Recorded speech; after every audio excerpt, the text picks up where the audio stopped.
moving on to Montana Western, putting the Eastern game to bed and moving on to a huge game this week. Number 24 ranked Montana Western Bulldogs coming to Simplot Stadium this Saturday at noon.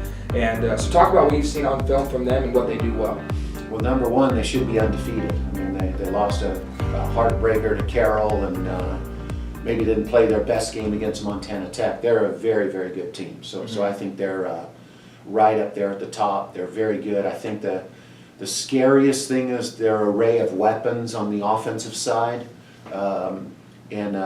Again, quarterback driven. John Jund is the grandson of a legend, and he extends plays and has a knack for getting that ball in there. So he's a real problem. We have to contain him. He can run the ball. He's a real problem. So they do some nice things. Ryan Nurse, their head coach, calls their offense and very creative, finds ways to move the ball, and their quarterback is something. Yeah, and a little bit different from a traditional Western team offensively. They're, I think, typically a team that wants to establish the run and kind of pound the ball and be physical. And I'm not saying that they can't do that, but I just see on film them spread it out a little bit more. I think they have 3 guys with 500-plus yards receiving and a bunch of touchdown catches. So a little bit of a different Western team. They got a big athletic offensive line, but they want to throw it. They're not dumb. I mean, they and I think they're capable of running the ball, and they will. But they want to zip it around, and Jund is very dangerous when he's running around.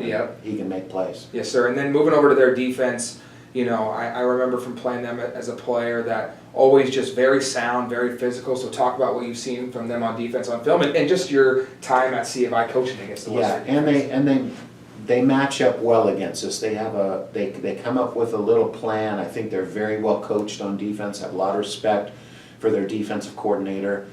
And then somehow they get these linebackers that are unbelievable. Yeah. It seems like they've been there for 7 years. But they are great players, not just good players, but great players. But that's fun. You get to a game like this, the stakes are high.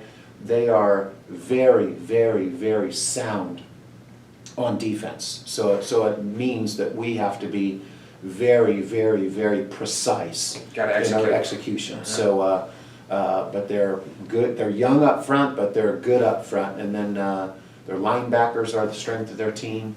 And then they got a couple of experienced safeties, and then they find a way to help their corners out. So they try to keep you from making big plays too. So they make you drive the ball, and it's hard to drive the ball against them. So yes, sir.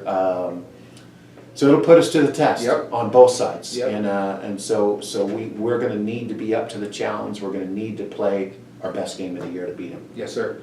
So anyway, if Yotes fans, let's get out to this stadium. This is maybe the biggest game in the NAIA this week. Like I said, 2 ranked teams coming into Simplot Stadium, conference implications on the line, playoff implications on the line. It could not be any bigger. There's no reason why we shouldn't fill that stadium up and break the record this week. It should be an unbelievable atmosphere. Let's get out to the tailgate and watch the Yotes keep this thing going. I know that's going to be a big thing for us this week, is getting the energy in the crowd and talk about that. The community is so great here. You got to, if you haven't been out, you got to come. If you haven't been out in a while, you need to come out again. We have a very, very exciting team. This is going to be a great game, and it means everything to us, not just a little bit. But having the crowd out there is, we got the best fans in the country, and we just want everyone to be there, everyone to experience. And there's must-watch players in this team on both sides. Defense, offensively, Hunter Juarez, Darius Peterson, Nick Calzaretta, a number of guys on defense that are really game breakers. And so this is a fun team to watch. And when it comes down to small college football, it's really as good as it gets, not only with the play on the field, but the atmosphere in the stadium. So let's get out there and support the Yotes. Tune in next week for more of the Steel Show and when we recap this Montana Western game. And good luck this week, Coach. Thanks. All right, I want to preview the key players for the Montana Western Bulldogs. They got a number of good players on both sides of the ball. That's why they're 6-2 right now.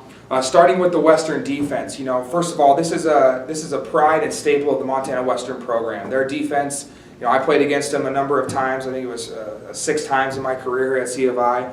They are always very sound, very physical.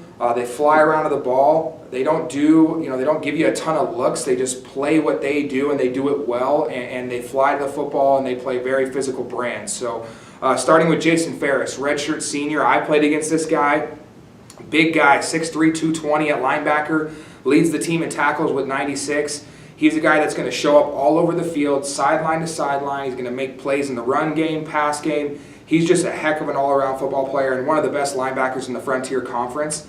And then another linebacker, that's their defense really starts and stops with their linebackers. They're very good at that position, which is why they're good on defense. Joe Caicedo, I hope I'm saying his name correctly, but he has 3 picks on the year from the linebacker position, also a ton of tackles. He's another guy, along with Jason Ferris, who likes to fly around the field and make a lot of plays and be physical at the point of attack. So he's a heck of a player for them. We're going to have to try to neutralize those linebackers to have success in the pass and run game this coming Saturday. And then on offense, a little bit of a new look for Western this year. Traditionally, they're a team who likes to pound the rock on the ground. They like to run it a lot and get north and south, like I said, kind of establish that physical style of play early. However, they've been throwing it all over the yard this year. Their quarterback, Joe Lund, 2,000 pass yards on the season, 25 touchdowns. He's got about 300 rushing yards and 6 touchdowns on the ground. So he's been a very productive player for them, and he's just made play after play all year and throws really a good deep ball. They like to take shots down the field in the seams. That he is not afraid to take a shot, and he's just done a heck of a job for the Bulldogs all season. And then their receiving corps. I want to highlight their receiving corps. There's a number of guys that have been big contributors for them, but they have 3 guys in their receiving corps with 500 yards. They got 21 touchdowns combined between all of them. They're very productive. I was talking with the defensive coaches earlier. They are fast. Definitely in the slots, they got some quick guys, and they like to say they got a little bit of juice at receiver, right? They get the ball in their hand. They can make guys miss. A 10-yard out route can turn into a 60-yard touchdown in the blink of an eye. So they got a lot of talent on offense. Like I said, they like to throw the ball around the yard. It's going to be a big challenge for the Yotes in the secondary. So we're going to have to get pressure on their quarterback to make it harder on them. But those are some of the key players for Western for us to watch out for this coming Saturday at Simplot Stadium.